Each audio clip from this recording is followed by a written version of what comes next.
for that. So Pac-12, great week. USC started off going 1-0 for the Pac-12, and now we're 13-0. Matt, what are your thoughts on the historic start we have to the very final season? Yeah, so I think just from a USC standpoint, let's just start with the USC angle first. Like the Trojans could just be the same team that we expected them to be before the season, a team with the awesome offense, with, a flawed defense. Maybe like that's a team that's just going to meet expectations and play at a certain level, similar to 2022, maybe a little bit better. Like with USC at this point, like you're getting generally what you're expecting. But what might be changing is not so much USC, but the Pac-12. Like maybe, Colorado looking better than expected. Oregon State looking extremely strong on defense. Now, it was only San Jose State, but DJ Uiagalelei did look pretty sharp. And of course, plenty of people in the chat, like we all saw that Clemson game tonight. Maybe Dabo didn't know how to bring out the best in DJ Uiagalelei, whereas Jonathan Smith does.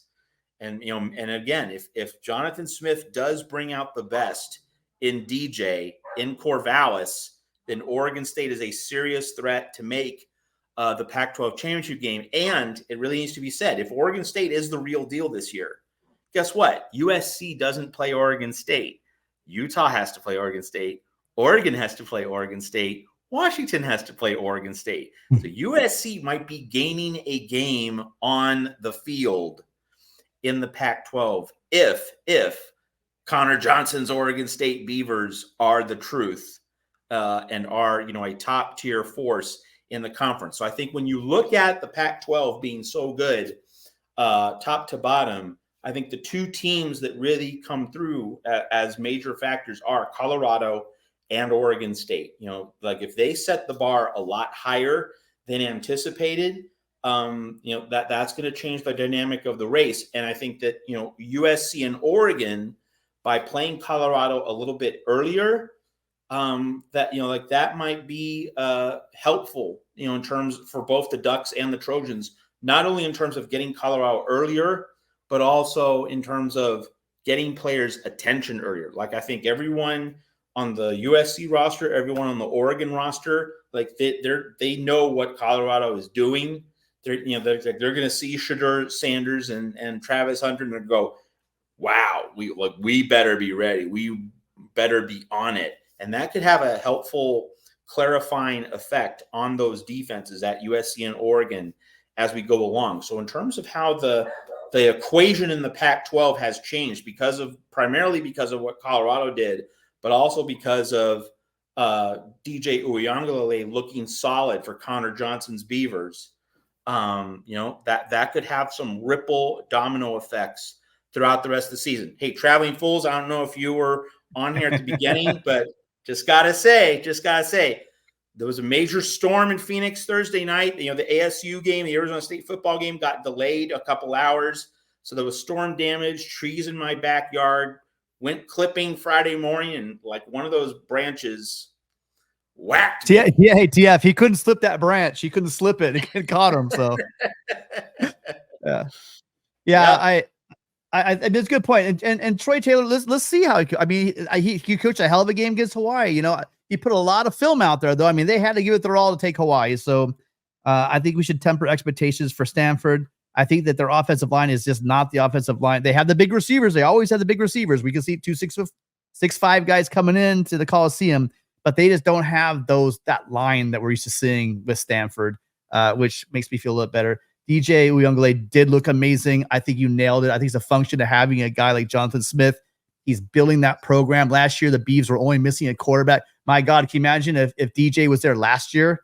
It's pretty safe to say USC might not have come away at that win up at Reser if he had been playing there. I think they're gonna be saying, and I like the fact you're saying we missed them this year, and I think they may actually be solid. But going back to that San Jose State game, they gave up 10 points to San Jose, and I'll tell you what, they could have probably put another 10 to 14 if Nash is a local kid. I forgot where he's from, but he's from Orange County. He came out and balled out against USC, like 9 catches for 139 yards and 3 touchdowns or 2 touchdowns. he was playing just like it happens all the time in the Coliseum. These kids, they wanted to be Trojans. A lot of them, not all of them, but a lot of them. And when they come to the Coliseum, man, do they ball out for the family and just for their own pride. So, that score, USC won by like 25, and I think Oregon State won by 24. That that's the way it turned out in the end. And I do believe that San Jose State left some points on the board because Nash was the one had circus catches in the end zone kind of stuff that Nash was doing against us. He was dropping balls over the middle. He was wide open, just dropping them. So that did hurt their scoring. So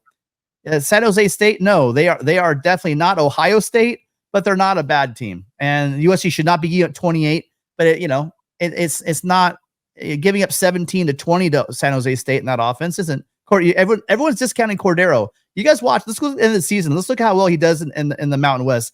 He's going to light it up in the Mountain West, and I think San Jose State might actually be a contender for the conference. So keep that in mind as well. So what about the other teams, Matt? Anyone else? Did anyone else surprise you in the Pac-12? Were you surprised by the UCLA score? I didn't think. I mean, Cal scoring 58. Like, wow, I didn't see that. Wow, yeah.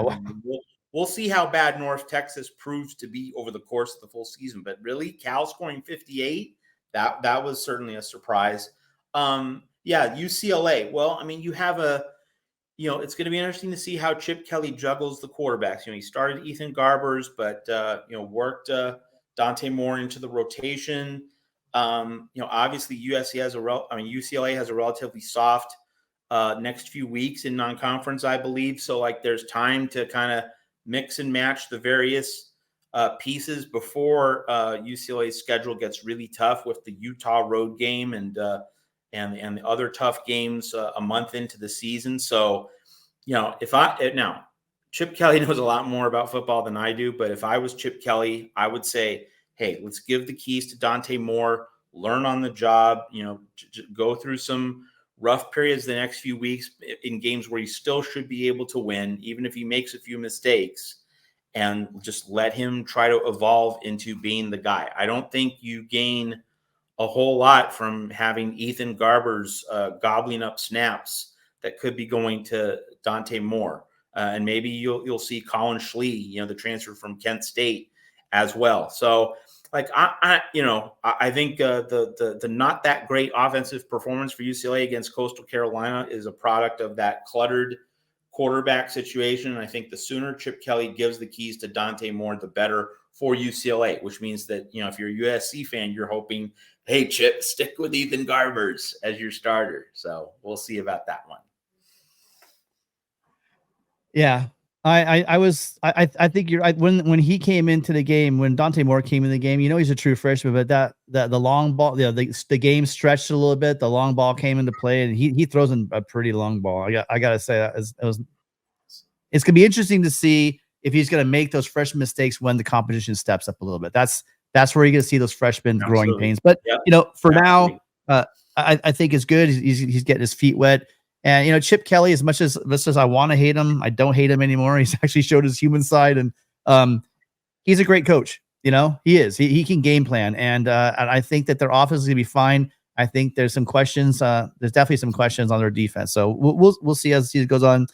And I think you're right. I think it's the game is that their season is probably going to be hinge on the fact how fast can Dante Moore come up to Division I football game speed. And if he could do that within a couple of games before they hit the Midas order, they're definitely good. If not a player for the conference, they're definitely gonna be a spoiler. I could absolutely see them being a spoiler team for sure. Totally agree. Okay, so we're pushing the time here.